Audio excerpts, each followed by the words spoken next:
Assalamualaikum warahmatullahi wabarakatuh. Perkenalkan, nama saya Muhammad Irfan Aziz dengan NIM 246500032. Pada video kali ini saya akan menjelaskan tugas bab 5 mata kuliah pemrograman berorientasi objek mengenai konsep pewarisan atau inheritance. Sesuai dengan instruksi tugas untuk NIM genap, saya akan membuat program menghitung luas dan keliling untuk bangun datar, yaitu lingkaran dan persegi, menggunakan bahasa pemrograman Java di NetBeans. Pertama-tama saya membuat sebuah parent class atau kelas induk bernama bangun datar.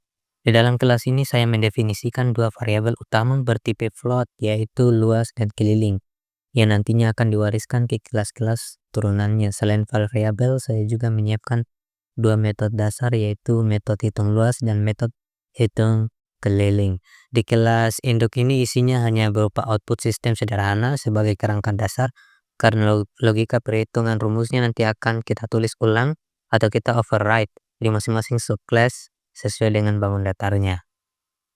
Selanjutnya kita masuk ke child class yang pertama, yaitu kelas lingkaran. Di sini kita bisa lihat saya menggunakan kata kunci extend bangun datar, yang artinya kelas ini mewarisi semua sifat dari kelas induknya tadi. Khusus untuk lingkaran, saya menambahkan variabel spesifik yaitu R atau jari-jari dengan tipe float.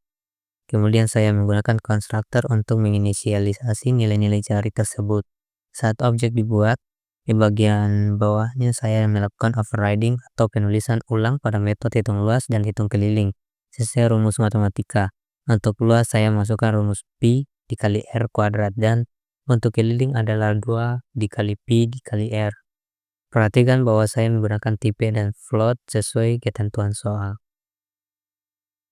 Berikutnya adalah child class yang kedua, yaitu kelas persegi. Sama seperti sebelumnya, kelas ini juga menggunakan keyword extend bangun datar karena ini adalah persegi. Properti unik yang saya tambahkan adalah sisi bertipe float. Saya juga menyiapkan konstruktor untuk menerima input panjang sisi. Logika perhitungannya pun saya sesuaikan kembali di metode hitung luas dan hitung keliling.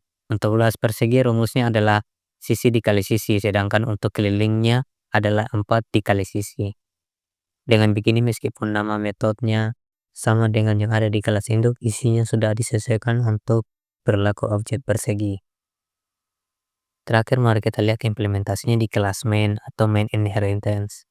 Di dalam metode main ini saya membuat dua objek. Objek pertama adalah lingkaran, di mana saya memasukkan nilai jari-jarinya sebesar 10.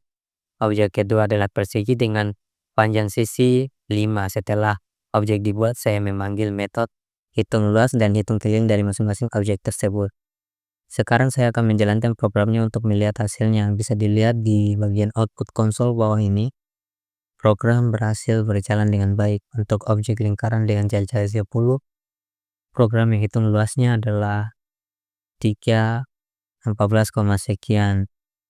Dan kelilingnya 62,8. Kemudian untuk objek persegi dengan sisi 5, programnya menampilkan luas besar 25 dan keliling besar 20. Hasil ini menunjukkan bahwa konsep pewarisan dan overriding method telah berhasil diterapkan, di mana metode yang dijalankan adalah metode yang spesifik memiliki masing-masing subclass, bukan metode umum milik parent class. Demikian penjelasan tugas bab 5 mengenai inheritance dari saya. Terima kasih atas perhatiannya. Wassalamualaikum warahmatullahi wabarakatuh.